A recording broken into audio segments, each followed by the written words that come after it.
जी नमस्कार, मैं किसान पुत्र नीरज। कल कांग्रेस के कुछ कार्यकर्ताओं के द्वारा एआई समिट भारत मंडपम में प्रदर्शन किया गया और उनके कुछ मांगे थी, जिन मांगों को अब सरकार को जवाब देना चाहिए था, जैसे कि एपस्टेन फाइल और ट्रेड डील के बारे में बातें थी।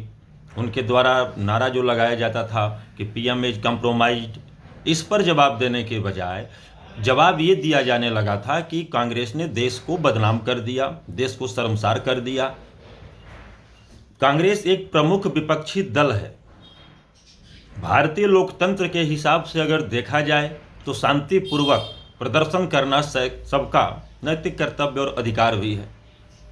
अगर शांतिपूर्वक अपने अधिकार का सदुपयोग करना राष्ट्रद्रोह है, तो उससे भी बड़ा राष्ट्रद्रोह भारतीय जनता पार्टी ने आज किया। कल जो कांग्रेस ने किया था वो देश के प्रधानमंत्री से बातें चल रही थी कि प्रधानमंत्री से डिमांड था कि आप जवाब दो कि आप सही में कंप्रोमाइज हो चुके हो या आपका आज भी वही 56 इंच का सीना है जो 2014 में 56 इंच का सीना लेकर आप आए थे। लेकिन भाजपा के द्वारा आज पूरे देश में कांग्रेस के खिलाफ हल्ला बोल का कार्यक्रम किया गया।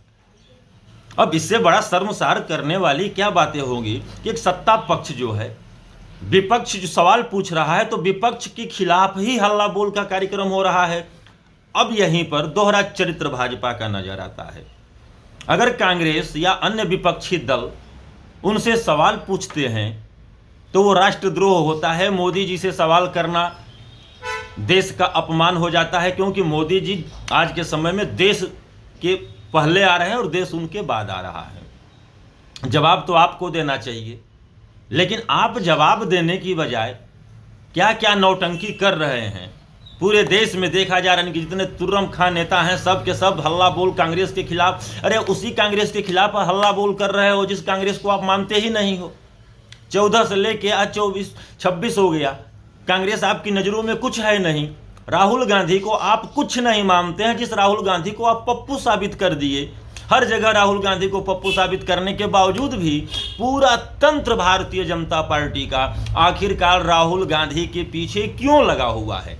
अगर भारतीय जनता पार्टी के संगठन की अगर बात आती है तो उसमें राष्ट्रीय अध्यक्ष महत्वपूर्ण होता है, लेकिन वही कांग्रेस की अगर बात आती है तो राष्ट्रीय अध्यक्ष की बजाय गांधी परिवार या राहुल गांधी, सोनिया गांधी और प्रियंका वाड्रा गांधी के ऊपर अटैक क्यों किया जाता है। अगर आप मानते हो कि राहुल गांधी कांग्रेस में सर्वोच्च हैं, तब तो भारतीय जनता पार्टी में यह भी मानना ही पड़ेगा कि मोदी जी ही सर्वोच्च हैं। आज के समय में भारतीय जनता पार्टी उनके अलावा कुछ नहीं है। लेकिन यह भी बात सही है, जब मोदी जी का इतना महिमा मंडन की देश उनके बाद आने लगा और ये कहा जाने लगा कि मोदी जी से सवाल जो पूछेगा वो राष्ट्र का अपमान करेगा, मोदी जी से जो सवाल पूछ देगा वो राष्ट्रद्रोही हो जाएगा, तो भारतीय जनता पार्टी और मोदी जी इस चीज़ को मानकर चलें कि जो कांग्रेस आपके नज़र में कुछ नहीं है, वह एक प्रमुख विपक्षी के तौर पे आपसे एक सवाल विरोध प्रदर्शन क्या किया कि पूरी भारतीय जनता पार्टी देश के सम्मान में, मोदी जी के सम्मान में सड़क पे उतर गई। इसको थेथरोलॉजी ही कहते हैं और बिना लाज शर्म का संगठन में काम करने वाला ही व्यक्ति बोला जाएगा। थोड़ा भी लाज शर्म होता अगर आप लोगों को, तो राष्ट्र की अस्मिता और राष्ट्र के सम्मान की अगर बात होती तो कांग्रेस के खिलाफ आज धरना प्रदर्शन और हल्ला बोल करने की बजाय कांग्रेस के द्वारा पूछे गए सवालों का माकूल जवाब दिया जाता, ना कि चिल्लम चिल्ली मचाने का काम किया जाता। आप लोगों के चाल चरित्र और चेहरा यही है। नेत्र नीति और नियत का केवल ढोंग करके चलते हो आप लोग। स्पष्ट है जो भी चीज चल रही है कि आप लोग राष्ट्र के प्रति और राष्ट्र की जनता के प्रति थोड़ा भी समर्पण भाव नहीं है। जो भी है सिर्फ मोदी जी अहम ब्रह्मस्मि मैं ही ब्रह्म हूं और मोदी जी को भगवान मान के चलना, और यही आप लोग चलाना चाह रहे हैं। गलत है।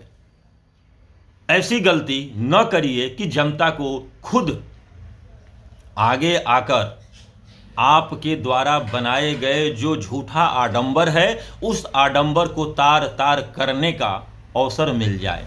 जनता जितना प्यार से गद्दी पे बैठाती है उससे कहीं ज़्यादा दुत्कार के साथ गद्दी को खींचती भी है और सर को ऐसा झुकाती है कि मरणोपरांत भी सर कभी उठ नहीं सकता है। आगे आपकी मर्जी।